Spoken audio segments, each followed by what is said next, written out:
So with that, I would like to welcome our guest speaker today, Andrew Maynard, who is joining us from the School of Future of Innovation and Society here at ASU. He's also the director of the ASU Future for Being Human Initiative, an author, a scientist, who's here to talk with us today specifically around generative AI and some of the challenges and opportunities with Gen AI in education, how we teach, and how we learn.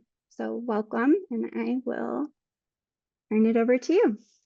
Lovely. Thanks so much, Kristen, and thanks for the invitation to talk. And it's good to see some old faces that I haven't been able to contact for a while. So this is a crazy heavy lift, talking about generative AI and education within just a little under an hour. So rather than try and sort of preach and probably preach to the choir here, I did want to just sort of simulate a discussion. So I have a few things that I want to say to contextualize things, but I always feel that when we're talking about AI in education in particular, but AI more generally, it's more useful to have a discussion because I think everybody is trying to scramble to try and work out how we manage this landscape. So to start with, for context here, I'm not sure how many people realize this these days, but I'm actually a physicist who about 20 years ago was drawn into the field of thinking about emerging technologies and transformative technologies and trying to understand their potential societal impacts and asking questions around how, as a society, we navigate from where we are to the future we aspire to. And over the last 20 odd years, I've worked with a lot of different emerging technologies. AI, though, has only really been on my radar for the last 7 or 8 years. And in fact, it really hit my radar in 2017 when there was one of the first big global conferences asking the question about how do we develop safe AI at Asilomar. This was a one where we had the first set of AI principles. And since then, it's really it's begun to be front and center of a lot of my work around asking, how do we understand how transformative technologies like this are changing the world and how do we navigate through it? But of course, everything blew up incredibly a couple of years ago in 2022 when OpenAI went from inverted commas stealth mode, where they were developing their large language models and experts were playing with them, to going fully public with ChatGPT, and everything literally seemed to go crazy overnight, with people being scared out of their wits about where AI is going, people being very excited about where AI is going. And of course, in the educational context, it seems to change everything. So this was a time, and I'm sure many of you sort of remember, I mean, it was only 2 years ago, it's crazy how close it was, working through this space where we seem to go from a state of fear, whereas we realized that students were beginning to take shortcuts with this new generation of generative AI, to excitement as we began to realize, actually, maybe this can open up new ways of teaching and learning, especially teaching and learning at scale, to a definite phase of opportunism, which I think we're still in at the moment, where everybody seemed to start developing their own AI tools and telling us that this is the definitive tool to use AI to teach with. And then from then to skepticism, and I also think there's a lot of skepticism around at the moment, both skepticism around worries that AI isn't as good or as powerful as people are saying, to skepticism around the thought that maybe we're going too fast with this, and maybe we're trying to embrace AI at a time when we should be asking critical questions around what does this mean, especially in the educational context to learning. What does it mean when we're dealing with sources that are possibly unreliable, possibly biased? What does it mean when we begin to worry that our students are losing critical faculties because they're relying too much on machines? And then you look at the state we're in at the moment, it seems to have gone from skepticism to confusion, where there's so much happening all at once that nobody's quite sure how to navigate it. And this is all further confused by a widening gap between what a lot of people think that AI is at the moment, including generative AI, and where the cutting edge is. And to give an example of that, And this just shows how crazy fast things have been going. I still have many, many conversations with people about ChatGPT where they either haven't used it yet, or they've got a set idea in their heads of what ChatGPT is, or they're beginning to explore how to use it in very simple ways in their classes. At the same time, the companies that are developing AI are so far beyond that initial wave of ChatGPT in terms of thinking about frontier models and foundation models and different types of models that not only sort of rely on you typing, but you talk with them, you develop relationships with them, you can do a myriad things with them. And it is so far removed from where many people think about generative AI in terms of the early days of ChatGPT that you have this gap that is becoming increasingly apparent. So within that framing, I thought I would kick things off with just a number of personal perspectives from And if my you work wanted here and for where the things are really making sense to me strategy. or even not making sense. And I thought that these will be helpful in stimulating a conversation, especially around where people are either excited about what's possible, they're actually doing stuff, or maybe they're even concerned and they have a fear that nobody's really addressing the questions that they have here. So with this personal perspective, I thought I would start with the statement that AI is a deeply unreliable game changer in education. Um, Starting with the game changer bit, I seriously believe we are at a tipping point with what we can do with powerful AI-based technologies. No doubt about that. I think we're going to see the whole landscape around education, a whole bunch of other areas fundamentally change over the next few years. But at the same time, I would say very, very strongly that this is a deeply unreliable technology. You can't build something on it and assume that thing is going to be robust over the next few years. You can't even use it naively and assume that you're going to get good results from it. So we're in this situation where we're in a very, very profound technology transition at a time when we're not quite sure just how reliable this technology is. The second point is, and I'm sure many of you have experienced this, that students are finding ways of leveraging AI faster than we as instructors are understanding what is possible. So now you have a gap between sort of what the students are able to do and what we understand we're able to do, and we're desperately trying to play catch up with them. That's not necessarily a bad thing because it means that our students are using their brains, they're innovating, they're thinking, they're learning how to leverage new tools. But it also does create tensions when it comes to creating learning environments. The third thing is we seem to be facing a very real challenge of how we ensure measurable learning in the face of AI. And by measurable learning, I mean, how do we create learning environments? How do we create educational environments where we know that our students have achieved a certain set of objectives or learning skills or whatever in that environment?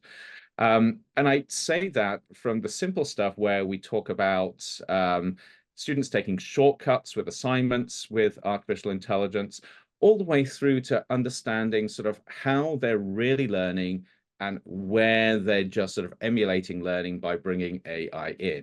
And of course, this is a big challenge with how we think about developing learning environments and how we assess progress within those.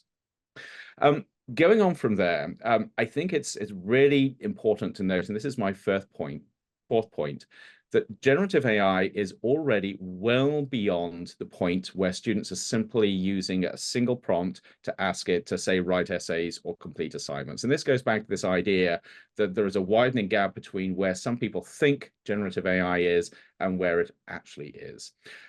We are increasingly finding an environment in education where AI is fully integrated into so many things that we do and students do that it is very naive to assume that students are just typing in a prompt and getting an essay out, or typing in a couple of prompts and getting the bare bones of an essay out. They're now brainstorming with their AI through conversations that could go on for tens of minutes or even hours. They're talking to their AI just like they would talk to another student or a mentor and getting ideas from that. They're using platforms like Google's Notebook LM to try and synthesize information and pull ideas out. They're using techniques such as Copilot, and there are more and more techniques coming about. So I think it's really important to realize that when we talk about generative AI in education and learning, There are many, many different ways in which it's already infused into the whole learning process. It is not just one thing, and that one thing is not just a box on a screen where you type in a prompt. So the next thing that sort of really strikes me when I look at this is, and I think many people are realizing this, there's a real danger that if we try and continue to teach in a pre-AI fashion, we're going to find it increasingly difficult. And by that, I mean using teaching techniques, using pedagogies that are based in a world where AI does not exist. And even if you decide that you are not going to incorporate AI into your classes and how you teach, you cannot avoid the fact that we are now living in a post-AI world, and it's going to affect everything you do as an educator.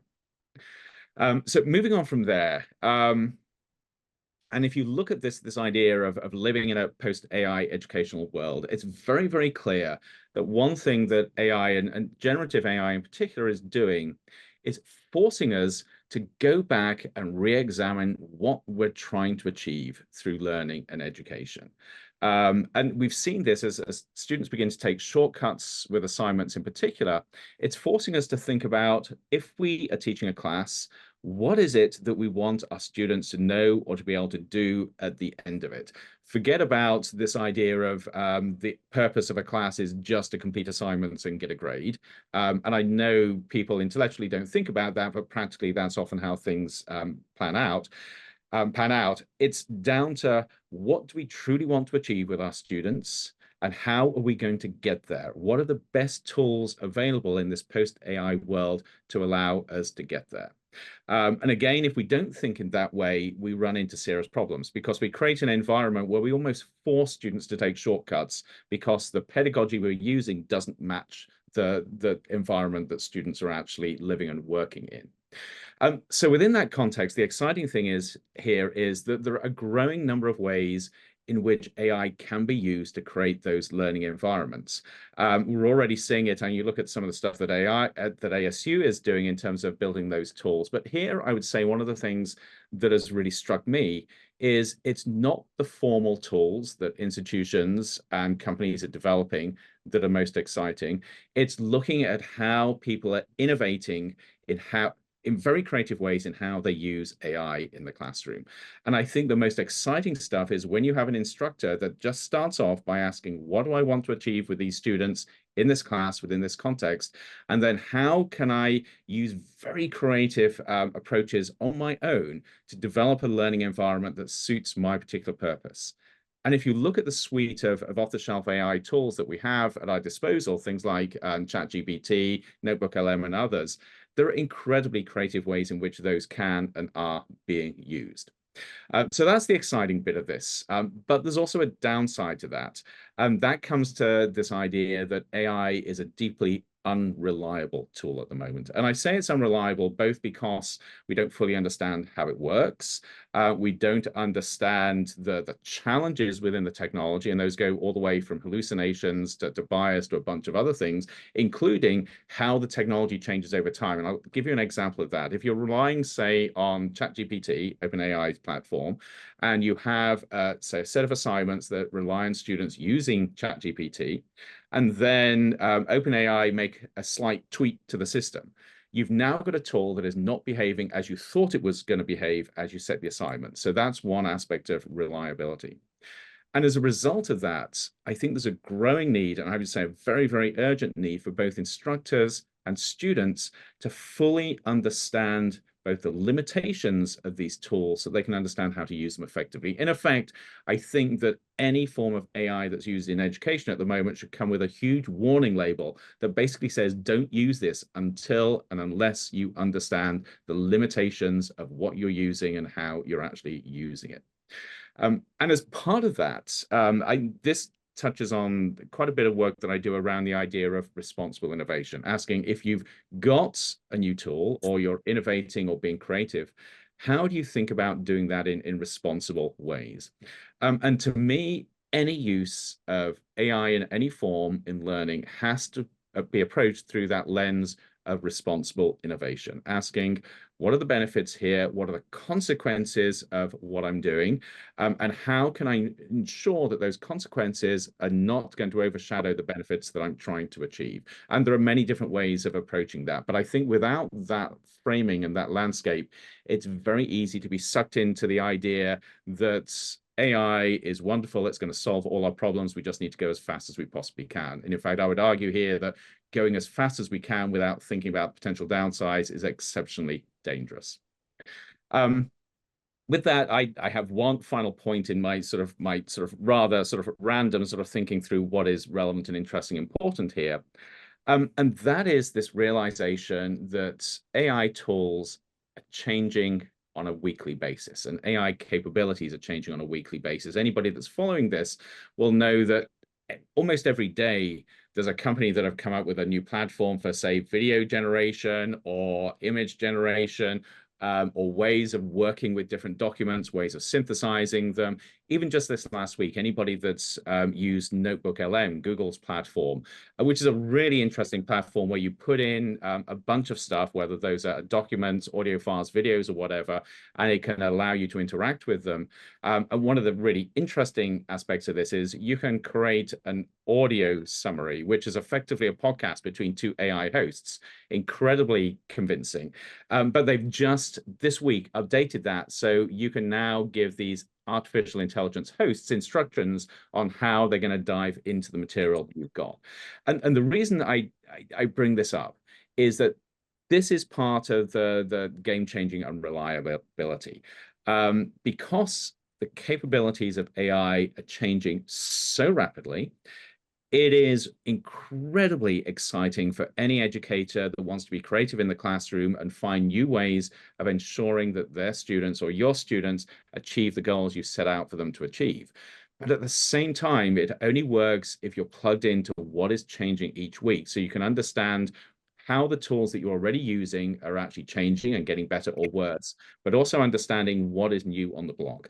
And to me, this means that the most exciting part of AI in education is not the formal tools that are being developed, not the formal programs that institutions are developing, but how individuals are adopting an innovation mindset to work with students that are equally adopting that innovation mindset to see how they can accelerate achieving what they want to do in a learning space with these new tools.